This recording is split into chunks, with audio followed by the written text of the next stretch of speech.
मैं अब अर्ज गुजार हो कराची से तवील सफर करके इस कॉन्फ्रेंस में तशरीफ लाने वाले और अकीदा खत्म नबूवत के साथ अपनी वफाओं का इजहार करने वाले उस्ताजुल उलमा फखरुल मुदर्रिसीन हजरत अल्लामा मुफ्ती वसीम अख्तर अल मदनी साहिब दामत बरकातुहुल आलिया तशरीफ लाते हैं और अपने ख्यालात का इजहार फरमाते हैं। ताजदारे खत्म नबूवत, ताजदारे खत्म नबूवत, ताजदारे खत्म नबूवत।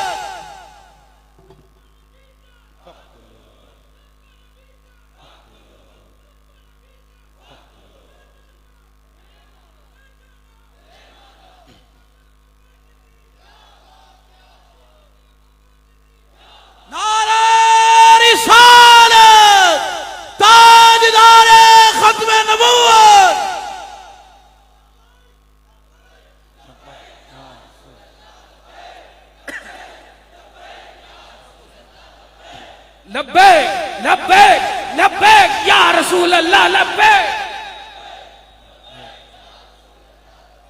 जज़ाकल्लाह। अल्हम्दुलिल्लाह रब्बिल आलमीन वस्सलातु वस्सलामु अला सय्यिदिल अंबिया वल मुरसलीन व अला आलिहि व अस्हाबिहि व ज़ुर्रिय्यातिहि अजमाइन।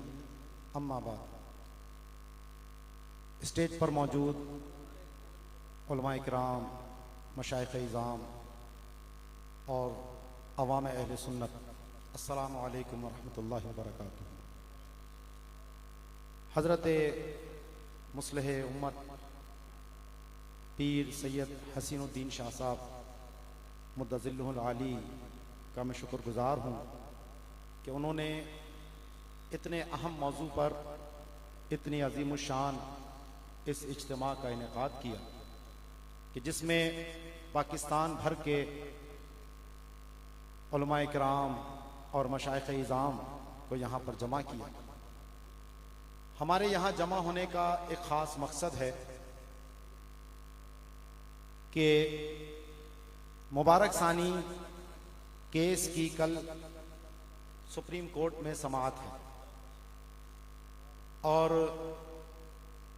चीफ जस्टिस पाकिस्तान जनाब काजी फाइज ईसा ने इससे पहले इस केस पर जो फैसला दिया था तो उसमें उन्होंने बहुत ही बेअतदाली का मुजाहरा किया। कुरान की आयात को बेमहल उन्होंने अपने फैसले के अंदर जिक्र किया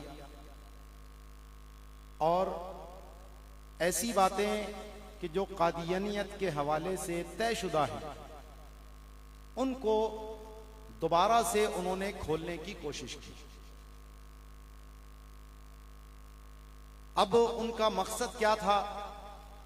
क्या सेकुलर्स और लिबरल्स को खुश करना चाहते थे या जो इंटरनेशनल एस्टेब्लिशमेंट है जिसने अपने इरादे खुलकर जाहिर कर रखे हैं कि इस मुल्क से इस्लाम की जो बुनियादी बातें आईन और कानून का हिस्सा हैं उनको खत्म कराना है, तो ये उसकी तरफ उनका एक कदम था।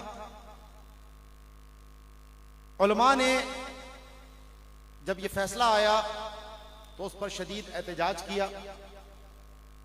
तहरीर में, तकरीर में उनको इस पर तंबीह की गई तो उसके जवाब में उन्होंने नजर सानी की बात की। नजर सानी की अपीलें शुरू हुई तो वहां पर भी उन्होंने कुछ अजीब व गरीब बातें की कि जनाब मुसलमान की तारीफ क्या है ये बताई जाए। जब आईन और कानून में लिखा है तो क्या चीफ साहब को ये मालूम नहीं है कि इसकी बुनियाद क्या थी? ये बात पूछने की वहां तुक क्या है? तो इसलिए कल का दिन बड़ी अहमियत का दिन है क्योंकि यहां पर कुछ लोग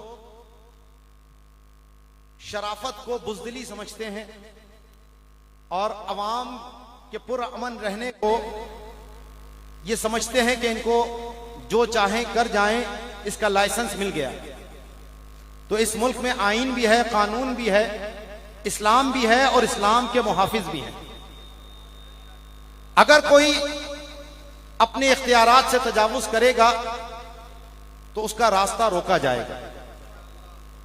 ये उलमा मौजूद हैं, मशाइख मौजूद हैं, इंशाअल्लाह ये अवाम अहले सुन्नत हम इन उलमा के और इन मशाइख के पीछे शाना बशाना खड़े रहेंगे।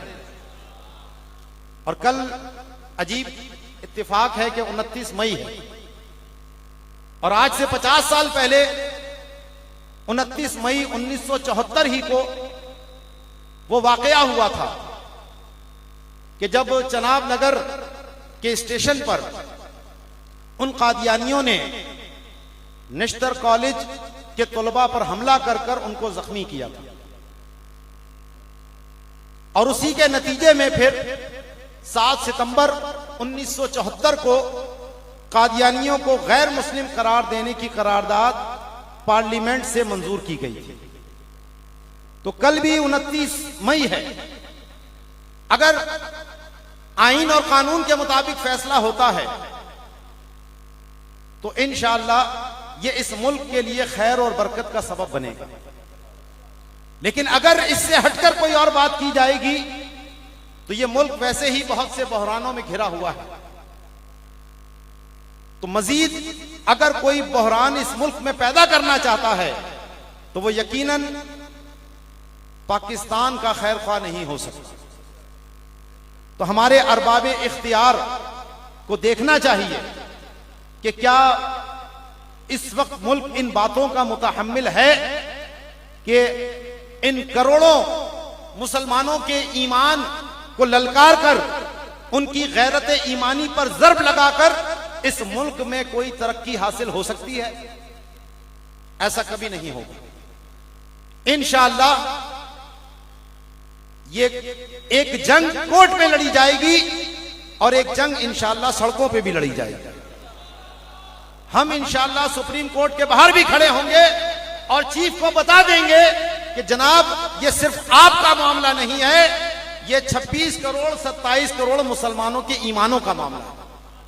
और इंशाअल्लाह हम इस खत्म नबूवत पर पहरा देने से कभी भी पीछे नहीं हट सकते। अल्लाह ताला हमें अपने फर्ज मनसबी को समझने और उस जिम्मेदारी से हमें कमा हक़्क़ुहू ओहदा बरा होने की तौफीक अता फरमाए।